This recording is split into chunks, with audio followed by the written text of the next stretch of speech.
Alléluia, shalom bien-aimés du Seigneur. Nous vous saluons tous dans le beau et précieux nom de notre Seigneur Jésus-Christ. Nous bénissons le Dieu Tout-Puissant, le Seigneur des Seigneurs, le Roi des Rois. Que toute la gloire lui soit rendue. Lui qui est le Dieu de toute chair, le Dieu de toute bénédiction, le Dieu de toute gloire, le Dieu de toute protection. Que toute la gloire lui soit rendue au nom de Jésus-Christ. Bien-aimés, notre verset du jour se trouve dans le livre de Galates, le chapitre 2, le verset 20. J'ai été crucifié avec Christ. Et si je vis, ce n'est plus moi qui vis, c'est Christ qui vit en moi.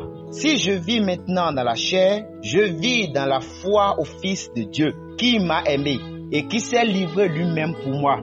Bien-aimés, de nos jours, le corps du Christ ne fait que chanter que s'il vit, c'est Christ qui vit en lui. C'est le refrain de plusieurs chrétiens. Mais posez-vous cette question. Est-ce que Christ vit réellement en moi? Car voici qu'avant que l'apôtre Paul ne tienne ce propos, nous pouvons tous constater son étonnant changement de Saul en Paul. Alléluia. Ses actes et œuvres révèlent ce qu'il est vraiment. Vous, vos actes révèlent-ils que vous êtes du corps du Christ? Vous qui utilisez ce verset tous les jours, avez-vous les caractères du Christ en vous?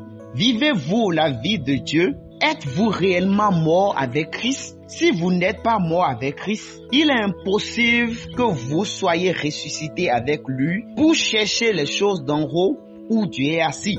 Alléluia. Être crucifié avec Jésus-Christ, c'est laisser tout ce qui est du monde et vivre selon la parole de Dieu. C'est également marcher selon l'esprit. Changez donc vos comportements et marchez selon la parole de Dieu. Ainsi, Christ vivra dans votre corps mortel. Soyez bénis. Shalom.